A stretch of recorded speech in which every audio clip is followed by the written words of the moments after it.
Hello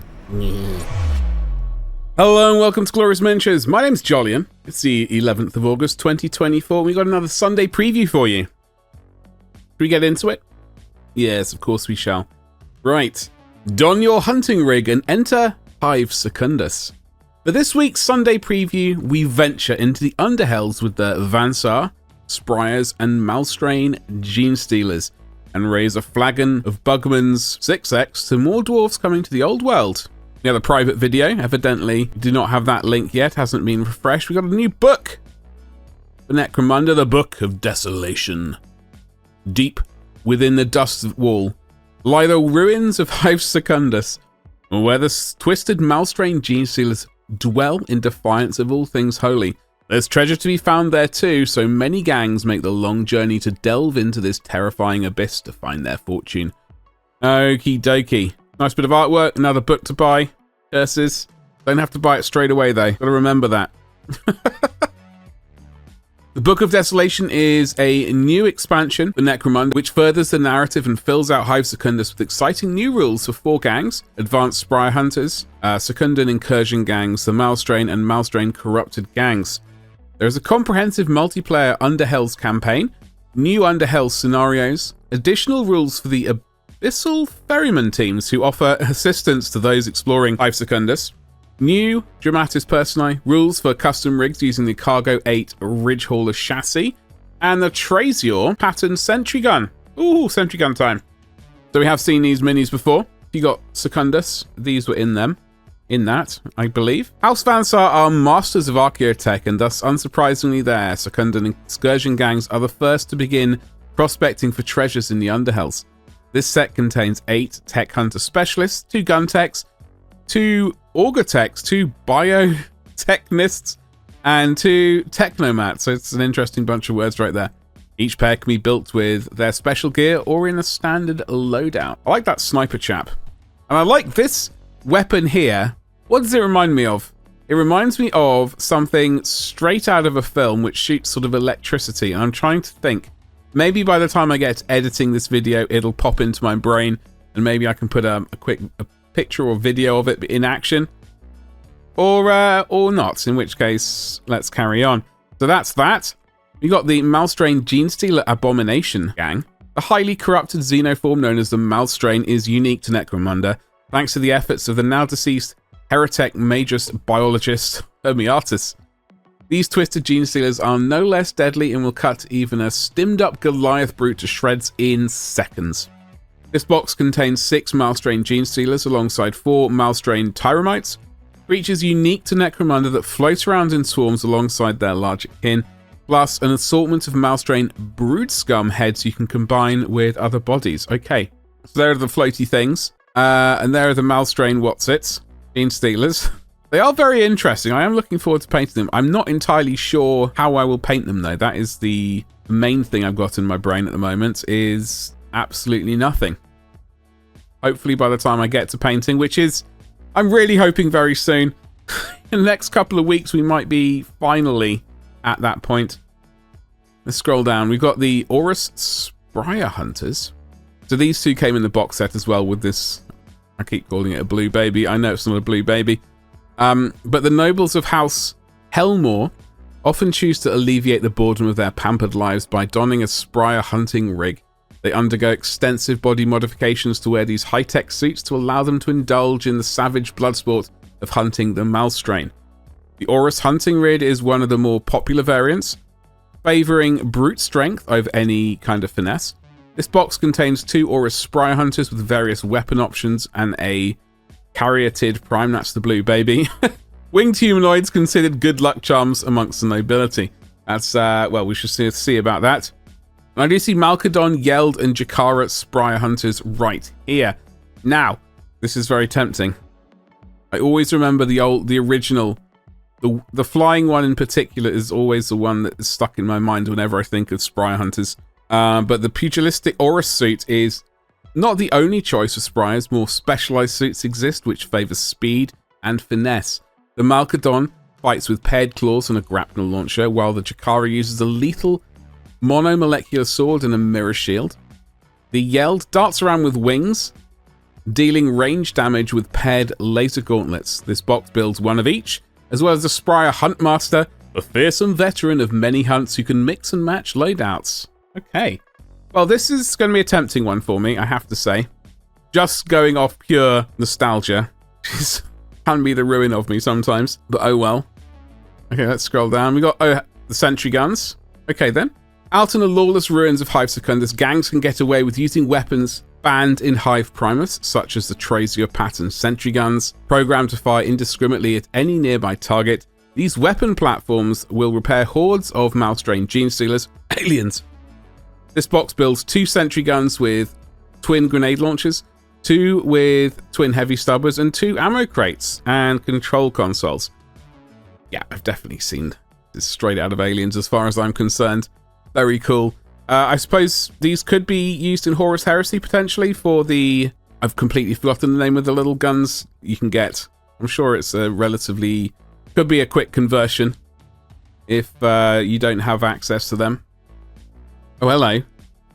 Yagaloth, the Master of Whispers. While everyone is busy hunting for powerful new technology in Underhells, House Delac continues to embody the will of the Silent Ones in Hive Primus. Yagaloth, the Master of Whispers, executes the agenda of the house with unparalleled skill as a living embodiment of the some word. He can transcend his physical form and melt into the shadows before striking with a deadly psychometric blade. This miniature has rules in the House of Shadows and is made from forgeworld resin. So the House of Shadows, that came out a while ago, I believe. Can't really remember when exactly, but obviously it was a House Delac focused kind of thing. I'm glad this chap is finally here. I like it. I like it a lot. Then again, House Delac, I think, if it comes down to it, I would say House Delac is probably my most favoured Necromunda gang, followed by Isha and I think Vance. No, hold on. Let me reorganize. I would say Delac is first equal with the Redemptionist sort of gang, followed by Isha and Vansar. So yes.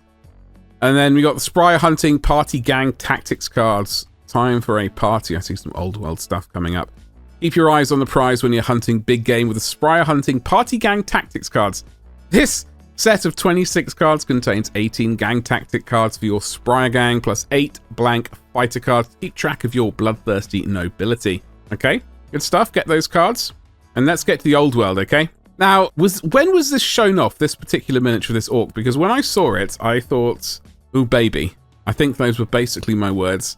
I really like... I think it's just this area here, just like with the sort of troll head, the river troll head sort of face stuck on his head like that.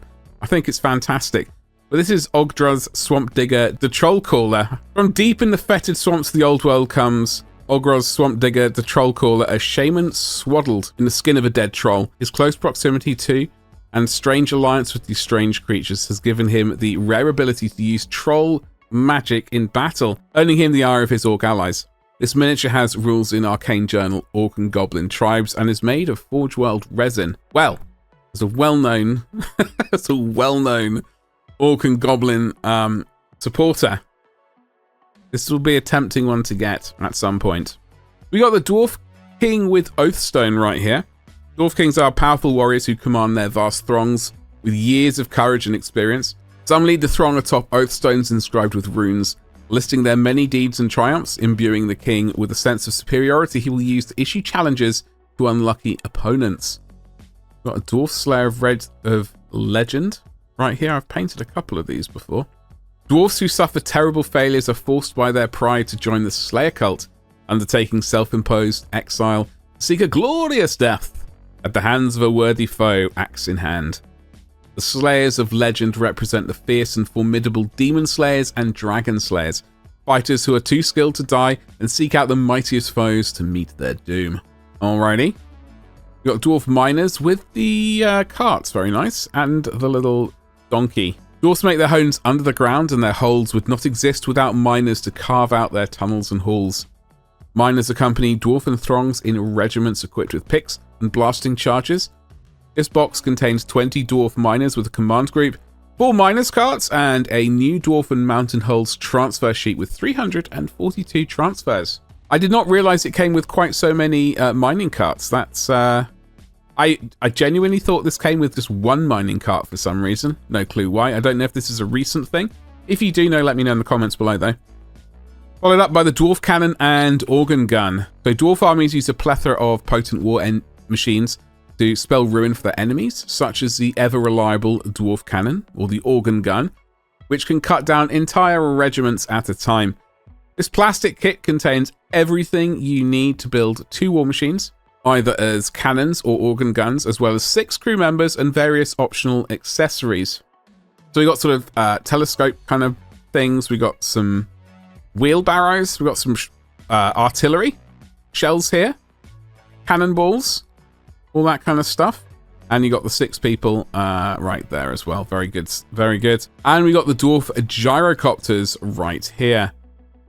The sight of great dragons swooping from lofty crag to crag is said to have inspired the gyrocopters.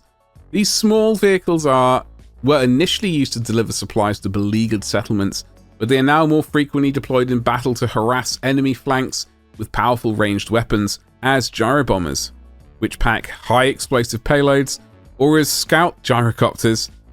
This box builds 2 machines and contains a Dwarfen Mountain Hulls transfer sheet with 342 decals.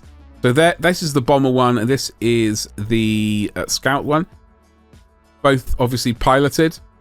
I assume one is much faster than the other in the game. Got a whole load of bombs. They both have weaponry at the front. That looks like just a cannon. That looks like, I don't know, some other kind of shooter, but it's got big bombs on as well. So depends on your sort of list building, I suppose. Oh, and also we have, I see at the bottom, it says Warhammer, the Old World Terrain. Let's look at this. Oh dear. Ah, oh darn. Okay. Oh yeah. If you're looking to spruce up your tabletop, there's a treat in store next week. Several classic plastic terrain kits are making a triumphant return, including the Fortified Manor of the Empire, which combines a Sigmarite chapel, an Empire watchtower, and the walls and fences with a bespoke upgrade frame to create a massive centerpiece emblazoned with Empire heraldry. All the constituent parts, apart from the upgrade frame, will be available to purchase separately alongside the Arcane Ruins kit and a pair of plastic Warhammer Hills. Okay, so what a sight to behold. First of all, I already own this kit. It's still in the box unsealed. Let's just think about that, shall we? Do I need another one? Very tempted. Very, very tempted, but I'm going to stay strong. However, I could get a separate one of these. This is a very cool bit of scenery. I do like it. Chapel. Very nice. Oh, excuse me. We got some walls and things here.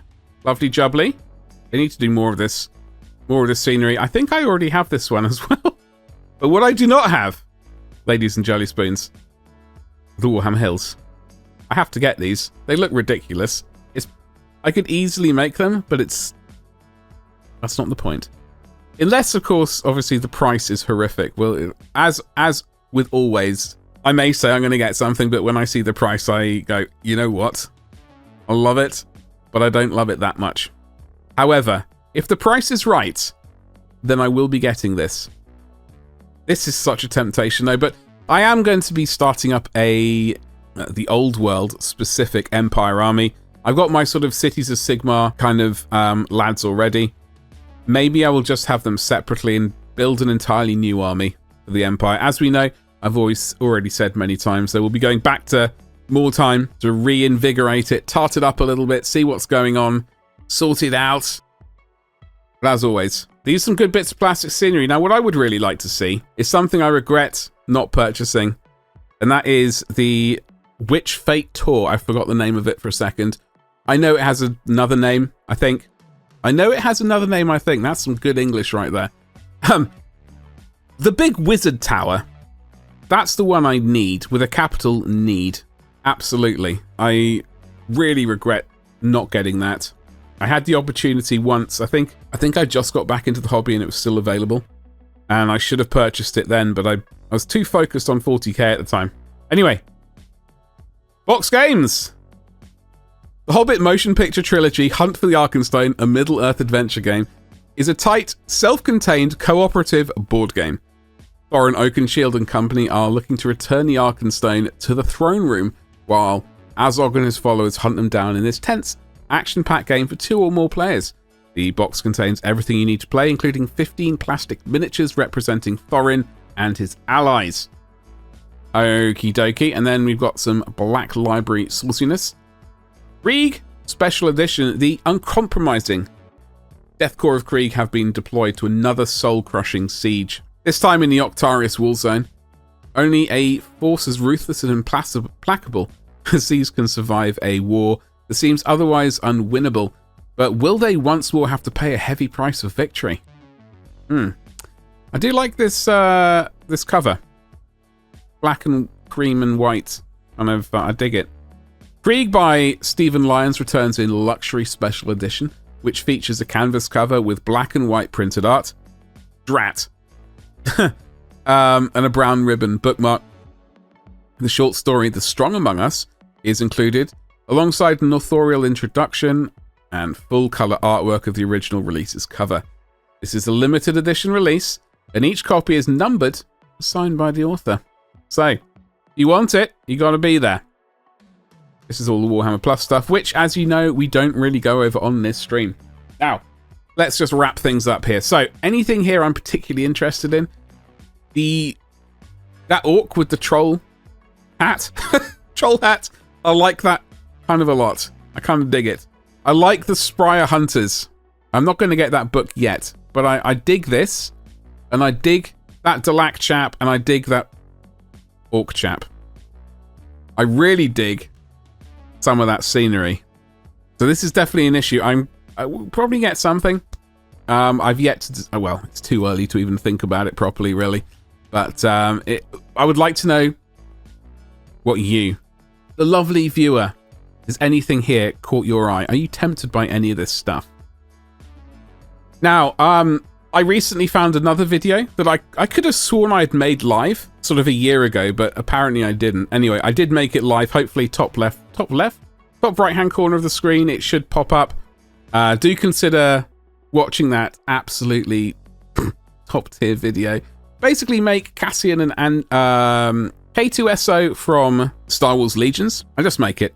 Obviously I didn't paint it. All my paints are in storage. However, I still think, assuming the builders arrive, we are on course to be painting round about the 1st of September. I'm looking forward to it. I can't wait. I did manage to eye up a few paints. They are in desperate need of shaking, so hopefully you'll be able to catch my videos. So make sure that you like, subscribe, and indeed hit the bell for notifications to catch those basically first painting videos again. We're going back to basics, etc. That will be a great thing. And potentially this Sunday video will now be, well, probably once we're up and running, will be a live stream on a Sunday evening rather than a video, which is definitely going to be better for me, I think. It's going to be a lot better. So hopefully I will see you then once we get around to it. Now I'm just wondering, is there anything else in my brain? No, absolutely nothing. Well, that's fine. It's a Sunday evening after all. Folks, thank you very much for watching. Thank you so much. I will see you in the next video. Thank you. Goodbye.